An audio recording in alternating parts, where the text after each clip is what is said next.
Hey, Avs fans, this episode is brought to you in part by MyBookie.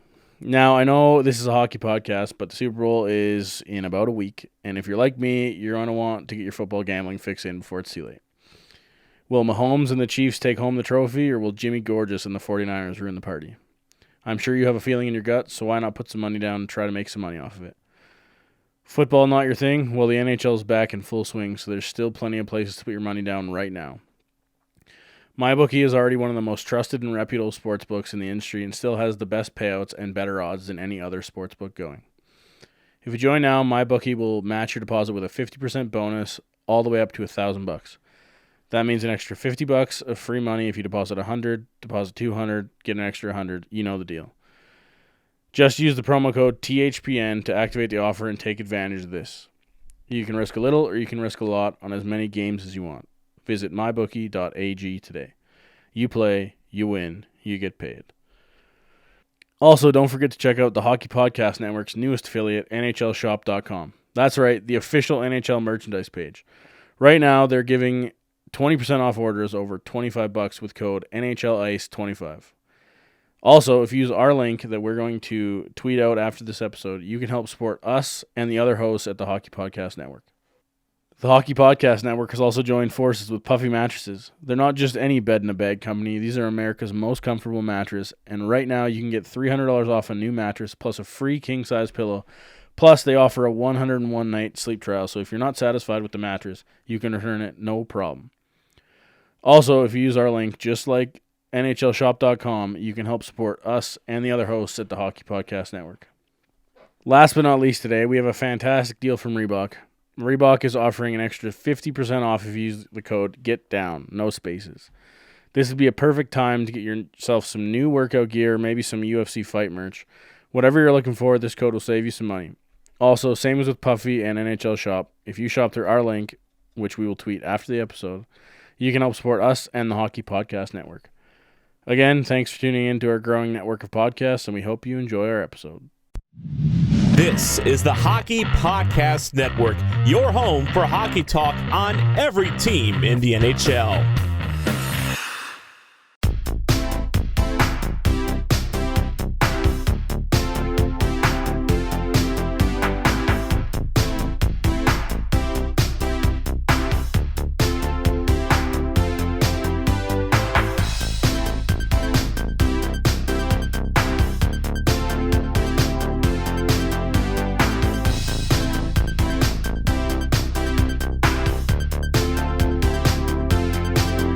Welcome to Offside by a Mile, the podcast for anything and everything Colorado Avalanche, and the official Avs podcast for the Hockey Podcast Network.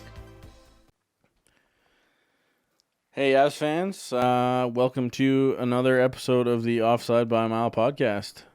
Today, Jared and myself, Tyler, are in studio as usual. What's up? We're almost there. The break is almost over. I've seen a million tweets from the Colorado Avalanche with the why is hockey back and we're not? This is garbage. I agree. It seems like a freaking eternity. Dude. I am so bored. Yeah. I just need the Avs to play hockey. Yeah, and at least we've seen a couple hockey games actually being played this week. It's been nice, but every time it's just giving me the itch even more. Right, exactly. Like, screw you. Oh man, well we just started picking it up here before the break. Now I want to see where we're gonna go, but we gotta wait. Friggin' forever. I'm sure you've had the itch before. Like you go to a game live and you're like, man, I want to get on the ice again. Yeah, the players themselves probably, right? But I do it when it's summertime or something and I'm watching whatever. Maybe it's the World Championships or something and I'm off and I'm not playing myself. Yeah, it's like God, I just want to play. Yeah, I mean, yeah, I could do that. You could take your vacay, go get some hot weather. But I'm sure once players get back, and then this week they're probably just like, oh man. Well, unless you're back ranting, to game action. Unless you're ranting and you went to Aspen for the X Games or something. Oh yeah, right. Which would be really cool. Yeah. Apparently, we were talking about it at work, talking about the Oilers in the Flames game that is tonight. We're recording on Wednesday, right, prior to the Battle of Alberta. So I'm sure that was a good game. Fingers crossed, there was fireworks there for everybody else. Definitely be watching that later. But yeah, we were just talking with the Oilers, and I guess James Neal and some of those guys went to Aspen too for the X Games and stuff. Oh yeah, that'd be sick. And it's man, to be honest, the amount of times that you're actually gonna overlap some big event like that with time off Yeah. as a pro hockey player. Like, Especially, winter stuff, yeah, right? like a winter sport, you probably never get to go to that unless you're injured, and even then, you're probably not going. Yeah, for sure. Anyway, so the episode is not obviously filled with hockey news. We can't not hockey news. Hockey news is the wrong term. Hockey breakdowns when it comes to games. Yeah. So that's next episode. That is Monday's episode. Should be post dub. Post dub. Post dub. Better be post dub. Anyway, so we're gonna fill it up today with some. What do we want to call it? Grades. Avalanche grades. I don't know. Review. I don't know. Yeah, we're gonna recap. We're gonna go through the team with our thoughts on the year for most players. We're gonna obviously prep for the Philly game on Saturday. But first, I want to touch on, and now, Jared and I both give him a lot of crap. A lot. I don't know how many of you guys are subscribed to The Athletic, but I am. And Great site. great site. Great publication. I love it. Obviously, the reason I signed up for it was because I'm a Leafs fan, and it's run by guys out of Toronto, just like freaking anything else, Right. especially hockey related. Yeah, hockey media. But it all starts there. It's blossomed into a fantastic site, and I'm super happy to have it for Avalanche coverage. And over the break here, I think it was Monday it came out, but they did a big piece on Ian Cole and his summer. Right. And if you not so nice. And if you haven't read that piece, oh my Lanta, Ian Cole went through some crap. Right, and we give him a little bit of. I did, especially early on in the year, but Still do. We still do. yeah, we still do. But I think we you know, gave him less when he came back because he was good. yeah, that's true. And things have gone downhill. And, honestly, it could be wear and tear, to be honest. Like, Yeah. This could be the perfect 11 days for him. Yeah, true. But, I mean, we knew there was something there because the guy came back, 3 months ahead of schedule, which is crazy. Now, what I didn't realize was he has FAI, or had, femoral acetabular impingement.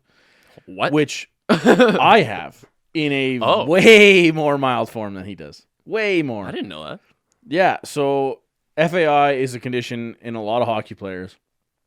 Goalies get it. There's been lots of goalies that have had it, had surgery, been fine. For me, my case is that my femur is not smooth on top, so it digs into my hips. Oh, that's why your hip is. Yeah, effed up that's sometimes. what's wrong with my hip. Gotcha. Now, for him, he has a different kind of FAI where basically there's bone spurs. Mine's just not smooth. His is just bone spurs, kind of like you get in your heel, kind of like that. I have heel spurs too. Yeah. Where it grows, and now all of a sudden your hip doesn't function properly. Right. And his was so bad that he was going to need a hip replacement at 35. That's like unheard of almost. That right? is That's rough. unbelievable. So that obviously is crazy. Now, what's even crazier in this article is the fact that Ian Cole needed cortisone shots just to play hockey last year at the end of the year. Right. Which, again, for a guy that's not exactly old, Yeah. is terrifying. Yeah, seriously, especially for like long-term health, right? Like following hockey. He's 30. Yeah. He was probably 29 during this. Right? February. Oh, no, I guess he would have been 30 because his birthday is February 21st. So, yeah, just about. So just about 31. He's just about 31 now. So he was 30. A hip replacement should not be at 35. That's like 65, man. Well, yeah, think about this. Like, Henrik Lundqvist is a goalie. That is a hip-heavy position. Obviously, goaltending is. Yeah. He's doing just fine. He doesn't need a hip replacement. Yeah. That's how bad of shape Ian Cole was in. So he gets these surgeries. He got his left hip done first. Then a month later, he gets his right hip done. So basically, the dude is walking around for 2 months on one leg. And like probably barely. Barely. Yeah. Like maybe for a little bit. It goes on to say that he couldn't flex his hip flexors. It would be bad for his being if he flexed his hip flexors. Mm-hmm. He had to go to bed with his legs velcroed together. What? So they didn't move around when he slept. Like, could you imagine trying to sleep? Like you're in a damn straitjacket? Yeah. Like, and on shit. top of that, this guy had 8 hours in these continuous movement machines every For his day. leg? Every day. Continuous passive motion machines. Oh, jeez. He was in it for 6 to 8 hours a day. So basically, anytime he was just chilling, he was in this machine and it was just moving his hips around. Are you kidding me? Never mind the physio and stuff he was doing around that. But what happened? And obviously, for a schmuck like me, that ain't happening. I'm probably fending for myself, moving them myself if I was to ever get this done. So fingers crossed I never need it done. Yeah, no doubt. Mine's, like I said, mine's not nearly as bad. I have not had a cortisone shot. Nothing. It's probably doesn't help that I'm overweight. But regardless, Ian Cole is a goddamn warrior. No shit. And then, on top of all of this crap, he comes back 3 months early. Yeah. And, like, he's had, like, his numbers this year are good. Yeah, we're not going to bring up, like, the craziest hot take that nobody's heard, but dude's on pace for, like, smashing his career-high points numbers. Yeah, and he's huge in the plus-minus department. Yeah, like, right. We said that when he came back. Like, he was absolutely, like, destroying plus-minus when he got in. Yeah. But he missed 4 games this year. He was expected to be gone. Like, he was expected to basically have played, like, 10 games by now. Yeah, right. Because, like, it was mid-December or something was it was original just projection. before Christmas. Yeah, so that is crazy. And he's dude. played 44 games. What a machine. What a monster. Yeah. Now, that does not save him from criticism. He is supposed to be a good defenseman. We need him to be a good defenseman. Mm-hmm. This team needs... He was brought in to be a defensive guy, not a score all the points guy. Mm-hmm. Now, he's not a score all the points guy. He's got 23 points. Not bad. But it's really good for him. Like, his career high is 26. Yeah, so he needs 4 more to set a high. On a year after all that crap. On a year after, he basically had his 2 hips fixed, like, completely. Like, it's absolutely insane. You can't question his commitment. Yeah. That's 100%. It's absolutely insane. And this article, again, if you haven't read it, it's amazing. Shows you a little about his character, you know? Yeah. And that can only bode well for the entire team because obviously the entire team knows exactly what he went through. And they know how he's, responded to it, and he's killing it.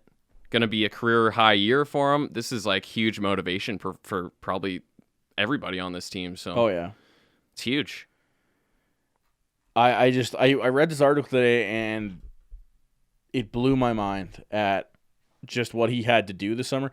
Like, I knew he had 2 hip surgeries. Like, I knew that. We've talked about it. We knew that that's what happened. I didn't realize the extent of how bad it was, first of all. Right. And how crazy his rehab was. Mm-hmm. Yeah, that's insane, man. Because you think some players have a tough summer. He said somewhere in here that they scraped off his bone spurs for like 2 hours in surgery. That is insane. Like, when I was told they were gonna scope mine and kind of like do some stuff, and like I'd be in and out, and like I'd have rehab and stuff to do, but like not crazy. This is insane that he could even walk. Yeah. And that was what the cortisone shots were for, because he couldn't walk after games if he didn't have that cortisone shot during the playoffs.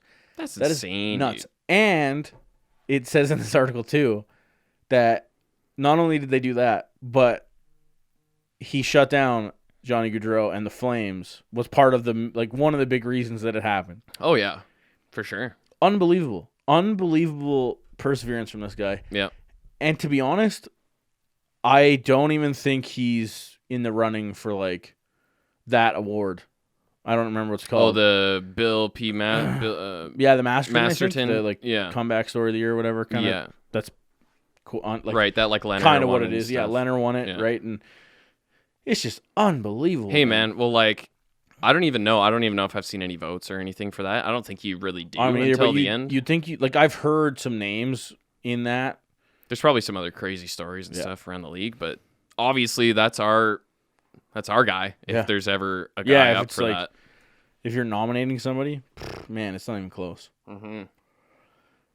Again, this is on The Athletic by Ryan S. Clark.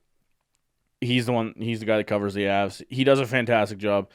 I wouldn't say he doesn't pump out the content every day or anything like a normal Yeah, I don't think beat writer would be. I don't think the Athletic really does that. Yeah, kind of stuff. the Athletic does it through volume, where it's like 4 or 5 people are writing on a team and they do something every day. Whereas, like, I think Ryan S. Clark is by himself. But man, the Athletic, if you can get that 50% off code or whatever, and you can sign up, it hooked me. I haven't looked back. It's an amazing site. Mm-hmm. They do such great stuff. And started from the bottom, now they're here too, straight up. Dude. They've actually because they started off. I remember it was like the Cubs playoff run or something. Pretty much, yeah. Yeah, and they started with MLB and then just took off. So man, it is. And that's like 2.5 years ago, I think, or something, right? So, but yeah, so I mean, it's Ian Cole's having a fantastic season on the offensive side of the game. Defensive side of the game, he's fine, but with this on top of it, it's like, oh my god! So I guess if we want to start it with that, like, yeah, start our grades or our year in review so far, or whatever we want to call this stupid little segment. We can start with Ian Cole, and I'm not happy with him. He's definitely not an A in my books, but above average, B, somewhere in there. I mean, like, especially lately, there hasn't been a whole lot. There was that one icing call. It was, I don't know, 3 games ago or something. I can't even remember, honestly, when it was. But lately, I have not had the issues I had with him in, like, December. That's true. I don't think we've blamed Ian Cole on a goal for... It's been a while since I've been like, Cole. Ah. Yeah, it's been so, 5 or 6 games, I think. And that's kind of when he's playing well, is when you don't really notice him. He's one of those kind of guys, right? Just getting pucks out properly. And another thing pointed out that I'd like to point out too with the Athletic article, last year was his first year in Colorado. He had 115 penalty minutes, which is a lot. He's got 28 this year. That's good. Through over half the season, he's on pace for less than 50. Yeah. Actually, it's probably right around 50. That's big. Wow. That's a big drop-off. And that 115 was in 71 games. Right. Like, that is rough. I can't believe people haven't lost their minds. But he's done a fantastic job staying in the box this year. Yep. It's really nice to see, because I'm sure when he decided to get this surgery done, it was probably a lot of, man, am I ever going to play hockey again? Or, like, how am I going to come out of this? Yeah, exactly. Like, so, good for him. I guess, I know this is not quite in order, but I'm going to fly off the order train here. Cool. Jonas Donskoy. Right. Might as well go with the... Is back. Yeah. Supposed to be back on Saturday. Assume there's no setbacks. Haven't heard like 100% confirmation. Yeah, but he's skating full time. I believe the Avs are back practicing Thursday for Saturday's game in Philly. Like we said on last episode, it's a 5-game roadie, so I'd assume, right into the frying pan. Yeah, which is good. It's probably a good thing. It's probably because since the boys back together. Yeah, since they haven't been around each other for so long, it's probably a good time to get them back together, back as a team. Right. Doing stuff on the road like that. Get the mojo going. But I think it's pretty clear that we both really like the Donskoy move. We like the Donskoy addition. Yep. He's been everything we could have hoped for. For sure. And I mean, I feel like he's not the player I thought he was. He's definitely like more than I thought he was. Me too. Maybe it's the fact that he did play in San Jose and I didn't pay enough attention in San Jose, but you'd see the odd, goal by Donskoy and you're like, oh, that was pretty nice. This dude's he's a good warrior, man. Like he digs. I've really liked his forechecking, especially, when he's been filling in on the top line, second line, wherever he's landing, right? He's bringing crazy aggressive forechecks and good at digging pucks off the wall. Just a smart two-way player. I've really, really enjoyed watching him, and he's got great work ethic. He brings, like when Landy was out, like he's very similar kind of style to Landy. So yeah, just like obviously less offensive. Yeah. Another common theme we're gonna find on this list is guys that are pushing for career highs. There you go. Slow it down. Holy, I'm ESL today. Sorry. Yeah. Anyway, yeah. So he's 8 points off his career high.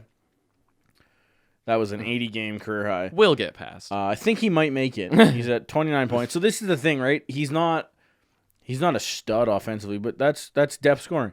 Yep. That's roughly 60 points for a guy that's making 4 or something. And so that's basically 4, 3.9. And that's probably more than we were hoping for, right? If he gets 60, I mean, oh yeah, like there's no way. Looking at what some of the guys in the NHL are getting paid for 60 points. right? That too. And especially when you consider every kind of like facet that he yeah, produces. then the thing is, too, right? It's not just that. It's the fact that he's got the intangibles too. Mm-hmm. He's got the Swiss Army knife factor. He's got all that, right? So it's just I'd say he's sitting at like an A- for me. I'd say that's probably a fair grade. Could he be better? Sure. I think, but he's everything I expected pretty much. I think just and better. Offensive side, he's been just a little bit flaky. Yeah, to me the minus comes from the fact that the depth scoring as a whole in the Avalanche has been lacking. Mm-hmm.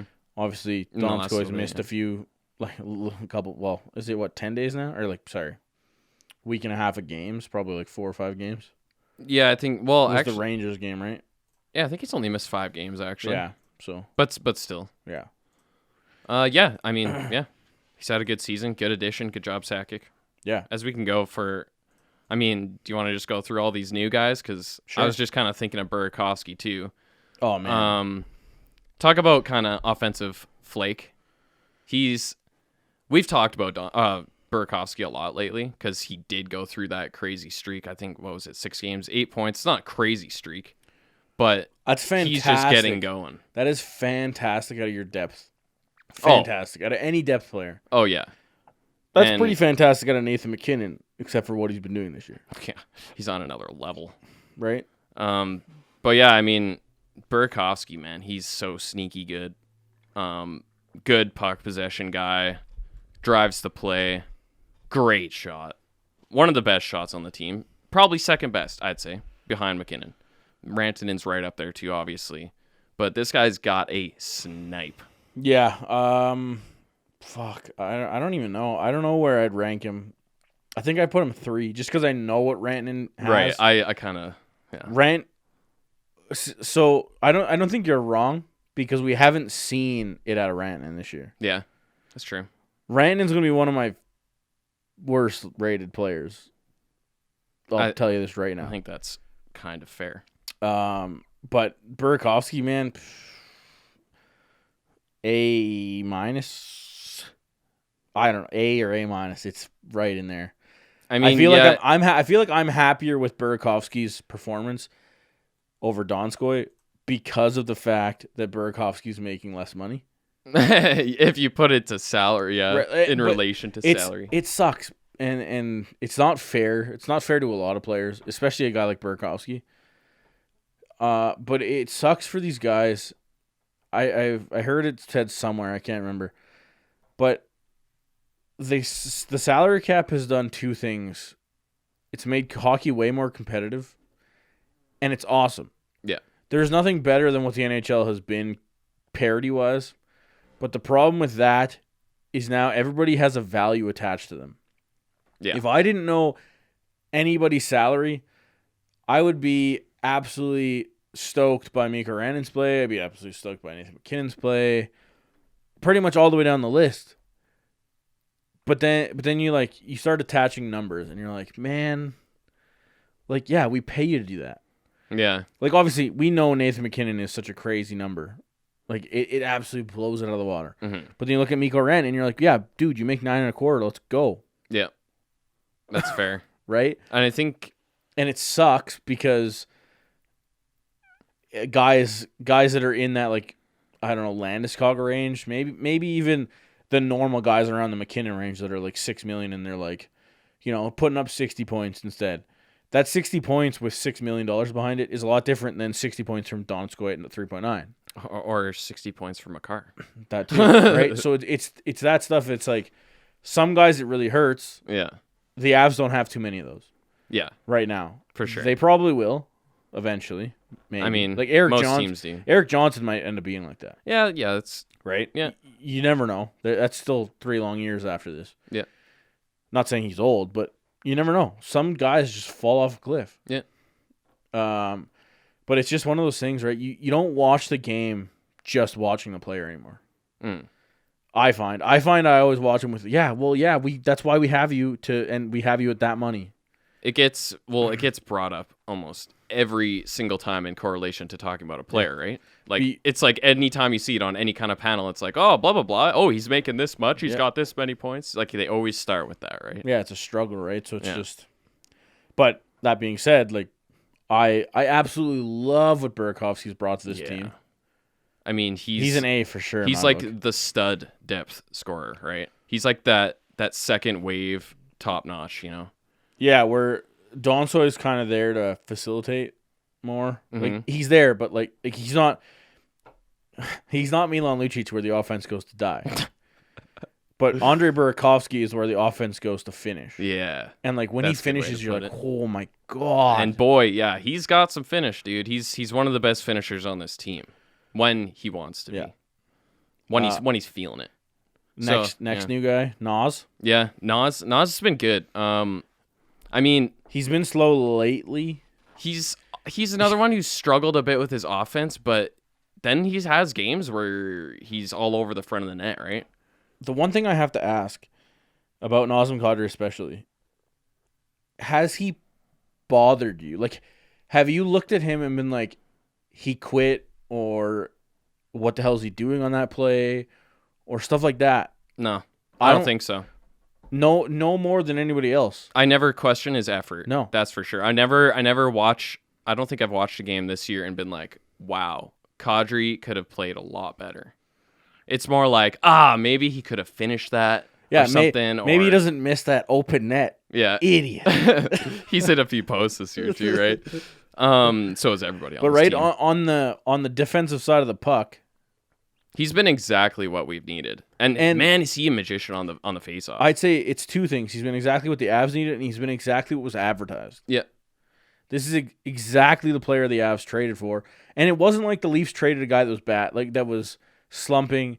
They didn't trade a guy that was underperforming. Yeah, maybe he didn't have as many goals last year, but he also didn't have as much ice time, as much opportunity, as good a line mates last year. Yeah, he wasn't given as much responsibility last year. But he also wasn't like, I don't think the Leafs looked at him like a liability or something. Yeah, they didn't get rid of him because they had to and they couldn't afford him. Right. Which in Toronto, there's a lot of players, not a lot, but guys like Cody Ceci right now that they're looking at going, man, that's a big hole.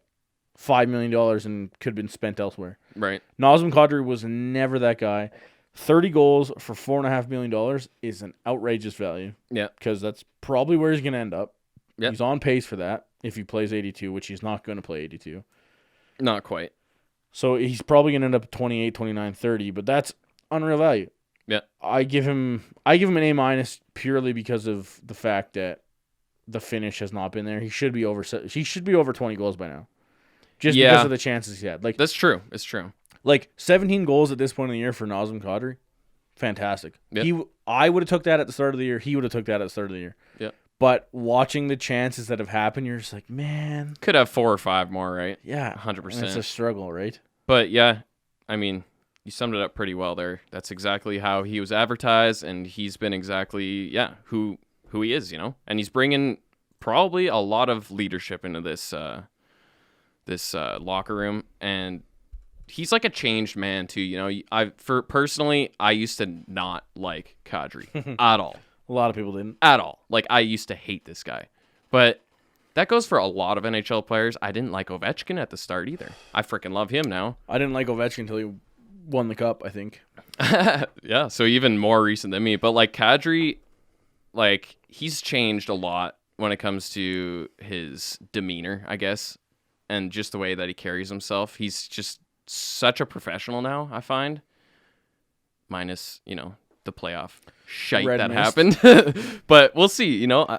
I feel like he's getting out of that. He let it go a little bit against whatever the hell that guy's name was. What is his name? Who hit Donskoy? Oh, Lindgren? Yeah, Lindgren, who's been in the doghouse a few times lately. Freaking douchebag. He got fined after too. With that, brutal cross check. But yeah, Kadri, keep it going, buddy. Belmar. Oh, Belmar. Yeah, I guess that's the other new guy. I was just looking at the list. I'm like, man, it feels like they've all been here a while. I mean, straight up, I'll give this guy a solid A. I'd almost go to A+, just simply because he has 12 goals. Am I reading that right? Oh no, 7. Sorry, I was looking at Calvert. Jeez, also a beauty. But like, this guy's been big, and like that whole fourth line, like, give them all an A for me. That whole fourth line has been dynamite and doing exactly what we need, bringing energy every single shift. And the fact is, so I'm talking Belmar, Nieto, Calvert, because Nieto's mostly been on that line with them. They just cycle that puck to the front of the net every chance they get. Tyler just slapping himself with the headphones there. Herder. But, like, yeah, Belmar's been great. Wearing an A for a bit. You can tell how much he means in the locker room, I'm sure. That's like a lot of these guys that we brought in, maybe minus like Burakovsky. I don't really know how he's leadership-wise. But like the other three, Donskoy, Belmar, and Kadri, I'm sure have had a huge impact when it comes to just, locker room mentality and morale and all that. So I'll give him an A. He's been great. Great penalty killer, too. I would agree. If you were crazy enough to expect more than 7 goals out of Pierre-Edouard Belmar, I don't even think you could expect 7 at this point. Insane. Yeah. I think this is how you put it the best. He's a third-line center at the moment. Right. That's because he's played so damn well. Right. He was brought in to be the fourth-line center. And, yeah, this is a tie of his career high of goals already. So already. And he's already career high points. Yeah. So, he's absolutely smashed expectations. He could almost have an A+. Yeah. Yeah. It's just a weird A+. Yeah. Because he's, I don't know, his ceiling was never an A+. I guess you could say that. But he's not expected to be an A+. I've loved exactly what he brought, and again, we've said it a million times, and it's going to be pretty evident in this episode. But Sakic's moves have turned into gold this year. Yeah, 100%. Almost across the board. Mm-hmm. Do we want to move into Kamenev? Maybe. Kamenev, yeah. I mean, like, because he's kind of new, not new, but new fuller time. I mean, he's played 23 games, which is actually, like, I kind of didn't think he played that many games already. But, 1 goal, 5 assists. He's, like we've kind of said about Kamenev in past episodes, he's been such a good filler. And I feel like he comes in, he brings a lot of ferocity and, strong on the puck, strong on the boards. I mean, couldn't really ask for much more out of him. It's not like you're expecting this guy to put up big numbers. Yeah. I mean, I'd give him a B just because it's exactly what you expect out of a guy like that. That's just plugged in the lineup, coming out of the A. Which is tough too, right? Oh, for sure. He hasn't wowed me necessarily, but he hasn't pissed me off either. Mm-hmm. Yeah, that's a good way to put it right there. If we move into one that's definitely low on a lot of people's lists, and he's definitely low on my list too, is Tyson Jost. Yeah, he's been getting thrown under the bus a little bit lately. Tyson Jost is a solid C-. I mean, you can't really argue against that. I think he's popped a bit lately. Like, we've kind of reiterated. He's definitely had a better last week. Yeah, but if we're talking full scope of the year, he's been a ghost. Yeah, relatively. Again, it's not unexpected, but everybody wants him to take the step. But by no means do I say he needs to be traded. We've been over this. Mm-hmm. It's just a case of, yes, Pierre-Edouard Belmar has played well enough to be a third-line center, but that's Tyson Jost's place. Yeah, 100%. You got demoted. You got outplayed. You got demoted because you got outplayed by a guy with 7 goals. Like, figure it out. Yeah. Right? And Tyson Jost isn't really necessarily set up for the checking line style that, like, Calvert and Belmar and Nieto are playing. Mm-hmm. But if that's the case and you're good enough, they should be a fourth line. You should be a third line. Right. It's not you're getting put down to the fourth line because you might be suited there. We need a checking line in our third line role. That doesn't matter to other teams. It doesn't. Yeah. But I can tell you this, that they are treated like the fourth line by other teams. We can kind of touch on that with Nieto, too. We can kind of sum it up there, too. He's been fine. He is a fourth line winger. Yeah.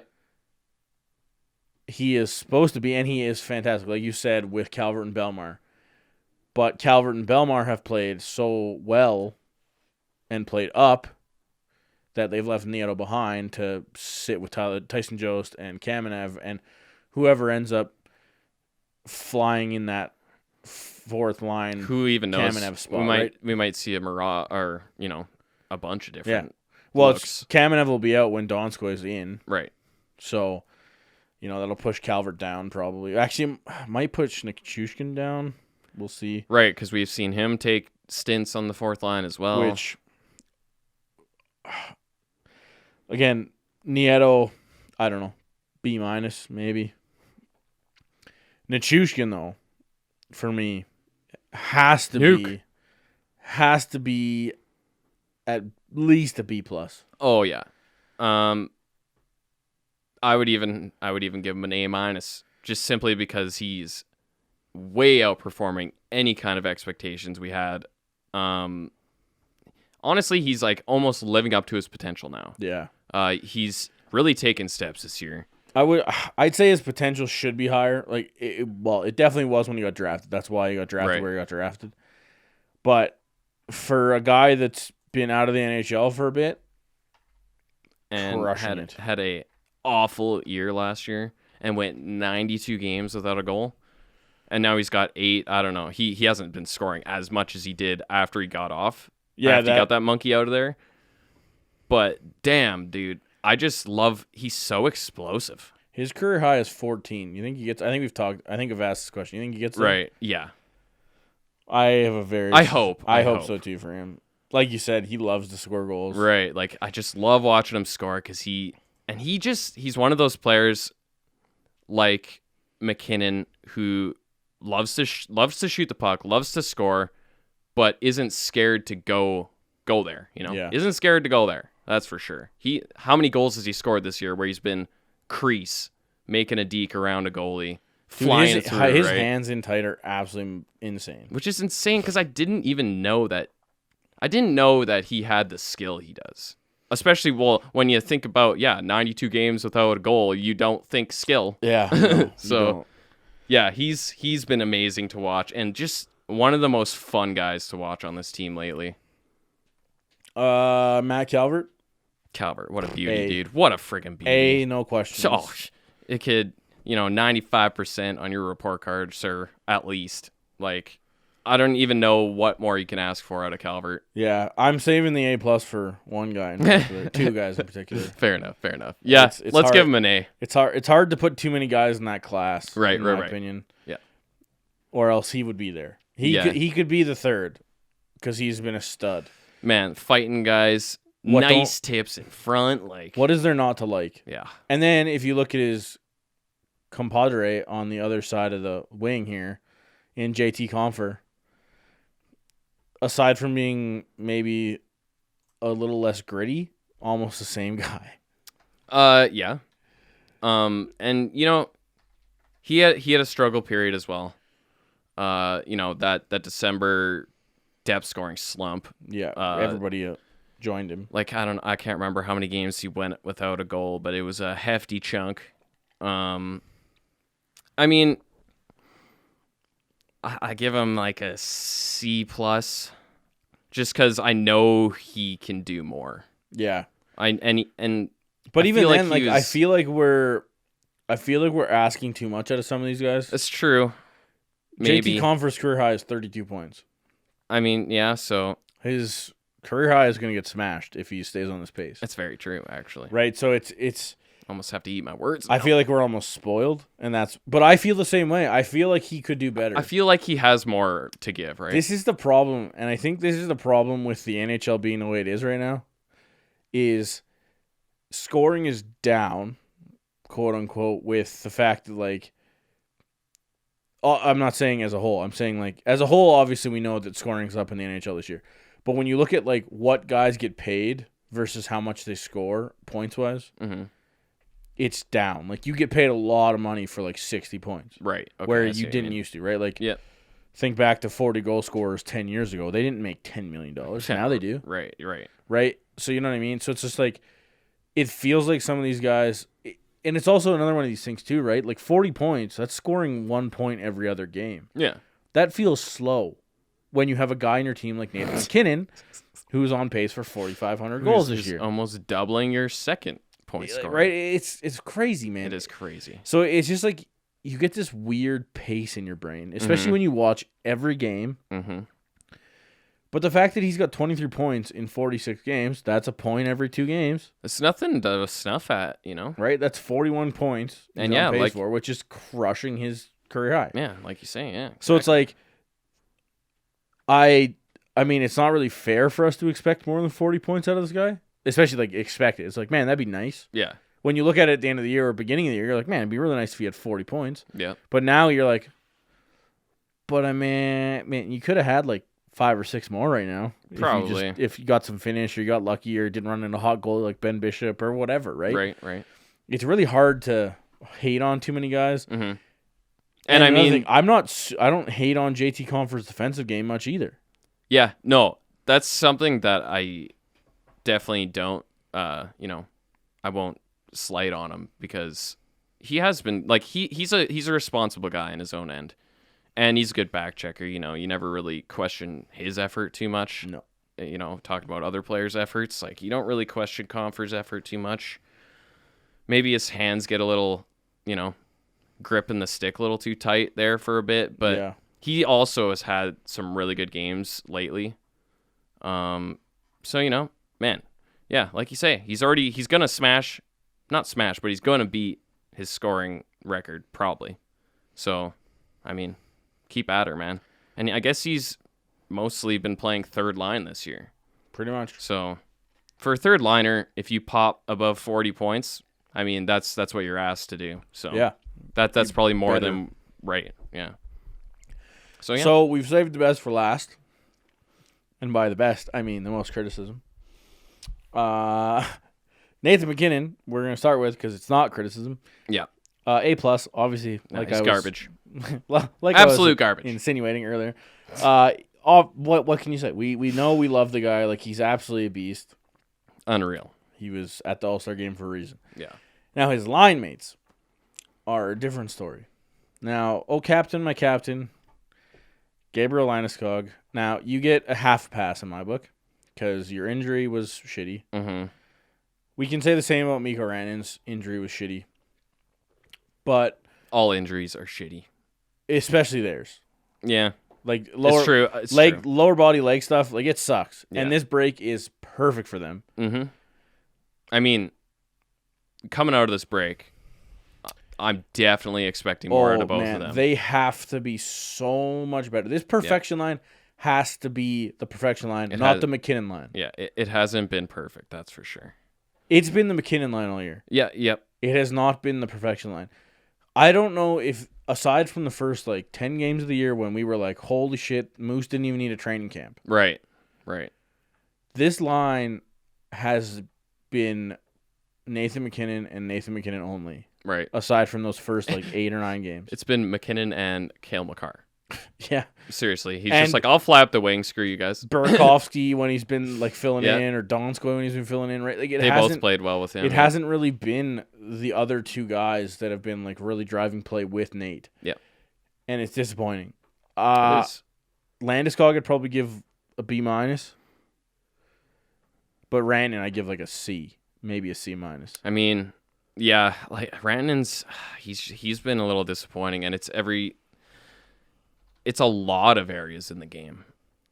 We all know how gifted he is skill-wise. He's getting paid $9 million. Like we know what he can bring. We saw last year what he was doing.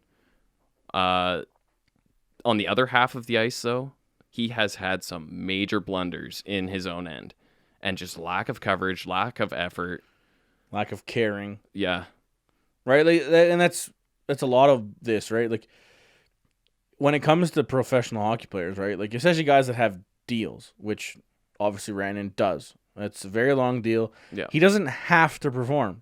He's going to get paid. Get regardless. paid and get out. Yeah. He's going to get paid regardless. But the thing is with pro athletes is they're pro athletes. There's a reason they're there. They're competitive. And that is what drives them. Mm-hmm. It's not money. It's never about money. It shouldn't be anyway. They want to get paid. But to get them to actually like continue to produce and care, they have to give a damn. And I'm not saying that Rantanen's not giving a damn or anything like that, but sometimes it looks like it. Mm-hmm. And he's been on the wrong side of a lot of goals against, a lot, and big important goals. Right? And it's tough too because we're saying this where we're like, man, he hasn't really done much offensively. He's got 34 points. He's got a point a game. Yeah, 33 games played. So it's like that's great. Except for at the same time, your line mate has. What, 4th in the league or something? Points? 3rd in the league in points. Yeah. Right? And I'm not saying that he's just reaping the rewards of getting 19 assists on McKinnon's back. He's got 15 goals. That's a lot. But it's when you're +1 on one side and -1 on the other side, you don't win hockey games. Yeah. And that's what you need your first line to do.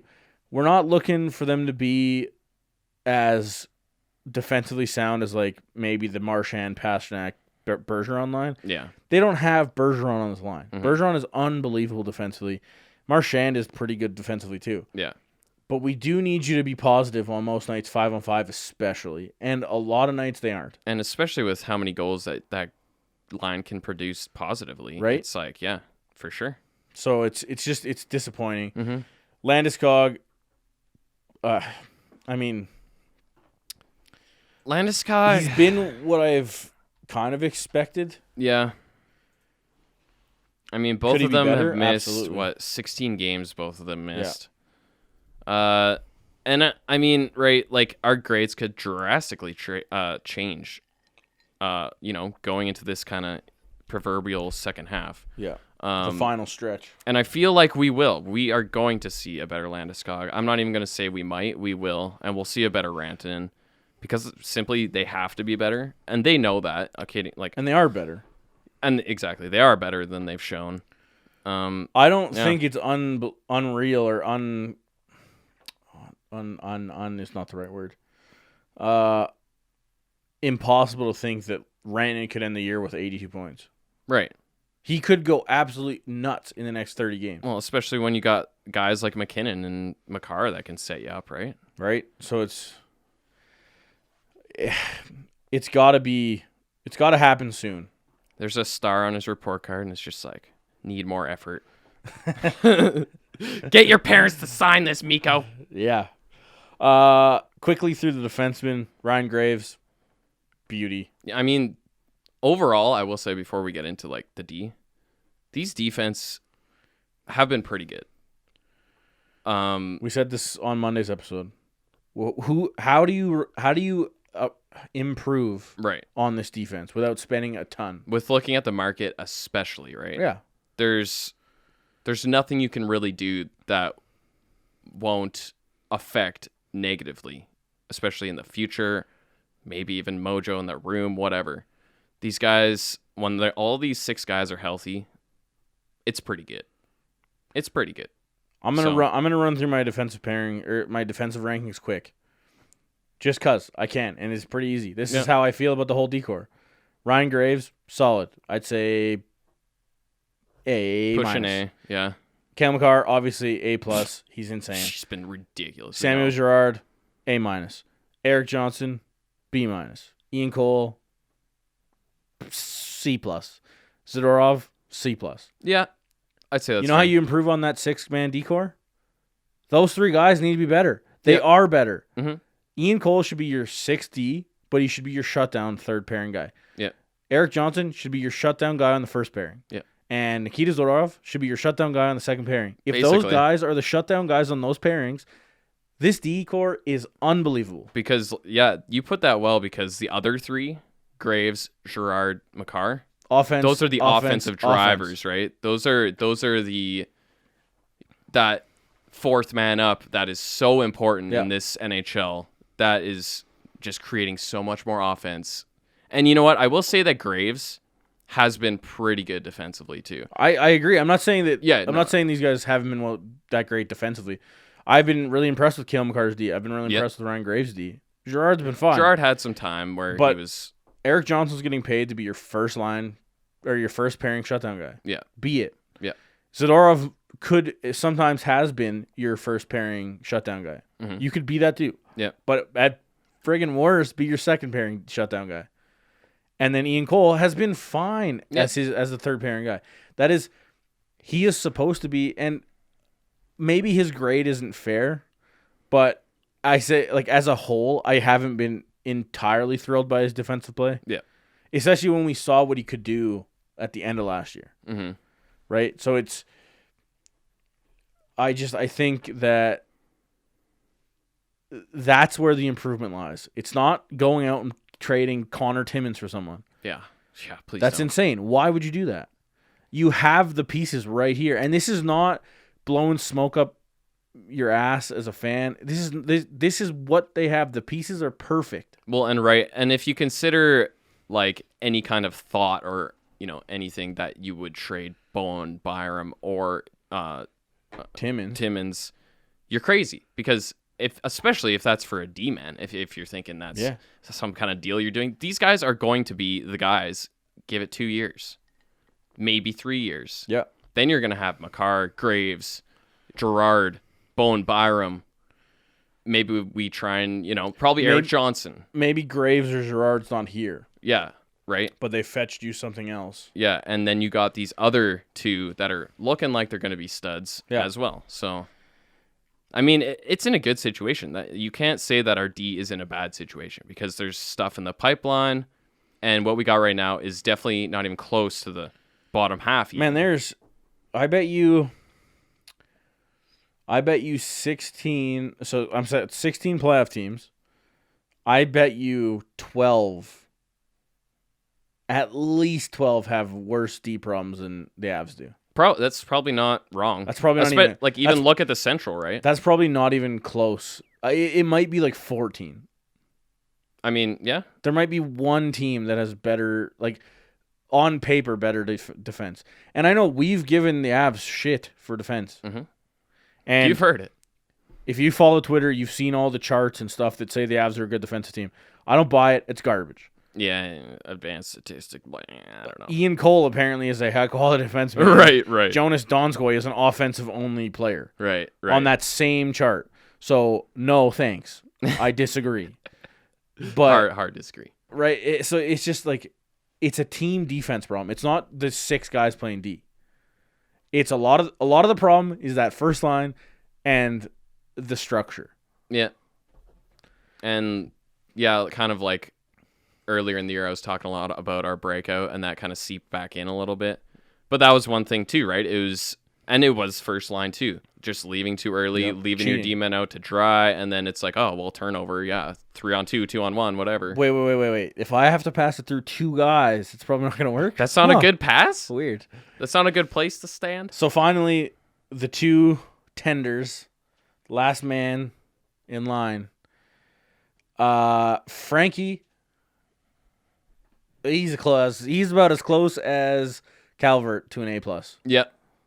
I agree with that, man. Look at his stats. This guy he's played 20 games now. This is what you have to realize, is that Grubauer's played 29 games. Frankie's played 20. And it's not like Frankie's played 10 and he's got great numbers. Yeah.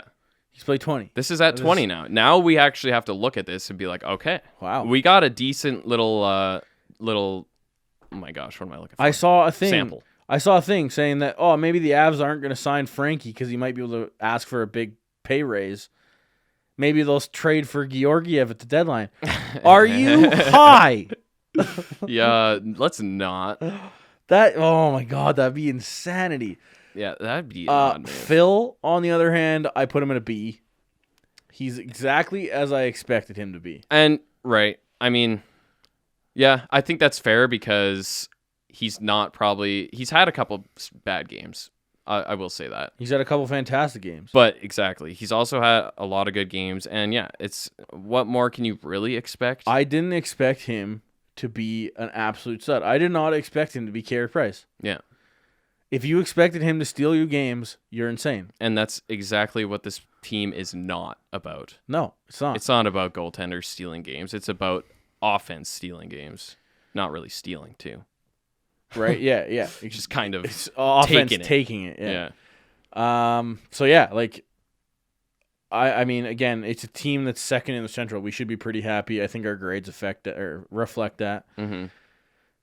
Are they a little bit happier than they could be?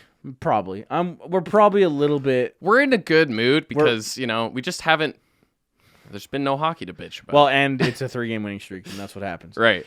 But the rose-colored glasses may be out, but I don't think it's too crazy. That being said, Philly's on the schedule next on Saturday. I was gonna say Philly's in town. Philly's in their town, and we're going there. But yeah, Philly's up next Saturday. Hopefully for guys like Landeskog and Rantanen, they can get off on the right foot. It hasn't. I don't know what the exact numbers are, but teams coming off their break have not done super well. I mean, not totally out of the blue. Not out of the blue at all. But everybody's got to go through it. The Leafs did smoke Nashville last night on Tuesday, so that was their first game coming off the break. So it's doable. Yep. They played a crappy team in Nashville, so I mean, thank God for that. The Avs are playing a mediocre Philadelphia Flyer team. They have been better, but they're probably better than thought this season for me, anyway. They're the Philadelphia Flyers, and they just do what they always do and run goalies out of town. Hopefully not Carter Hart, maybe. Carter Hart has been... Well, he got hurt before the break. Right. Elliott's expected. I believe Elliott is going to start because I don't believe Carter Hart's healthy or will be healthy enough for that game on Saturday. I'm not holding my breath for a W on Saturday because of the break. 11 games is a long time. 11 days is a long time. Yeah, for sure. I just need to see them continue. I don't even know if I need to see anything. Just don't be absolute garbage, please. Yeah. And I mean, there's building blocks that they laid out those last, 5 games probably even. Yeah. There's a couple tough losses there before the win streak, but lots of positives coming out of this break. Everybody's rested up. Some boo-boos probably got attended to. Hopefully they're better. And just that Cole stuff, that is so insane. Another thing with Philly is they're 17-4-4 at home. That's the Avs are 14. The Avs are 14-8-2 on the road, so it's not crazy, but that is a good home record. Yeah, that is a good home record. I feel like that's a better home record than they usually have. Right? For sure, that's a better record than they normally have at anything because they're normally losing. Yeah, that's especially the last few years. Yeah, but yeah, it's not going to be an easy game. No game is, as we know. And then after that, we got 2 more solid days off, and then they play on Tuesday against the Sabres. We'll have an episode, obviously, in between that. But, yeah, we saw what they did before the break. Good 3 wins in a row. Another road trip now. So, pulled together 5 games, some decent travel. Hopefully, turns out well. I just really hope that this road trip doesn't erase everything that happened on that homestand, but fingers crossed it doesn't, and hopefully the boys got rested up. Hopefully Makar's good to go. Hopefully Rantanen's good to go. Hopefully Landeskog's good to go. And then hopefully guys like Burakovsky and Jost can continue the momentum. Yeah, especially Jost, That'd be really, if we get an extra dose of Jost in the second half, that can't hurt. But other than that, thank you for listening, and the break is over. Yes. That's creepy. Yes. Don't forget to visit us on Twitter at Offside by a Mile to join our conversation and have your voice heard.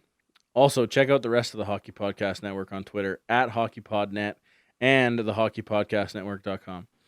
You can listen to the podcast there or anywhere you get your podcasts from. The biggest thing you can do to support us is by going to iTunes or Apple Podcasts and giving us a 5-star rating. Also, if you're looking to donate to the network, visit the Hockey Podcast Network's Patreon page. All donations go straight to the podcast host.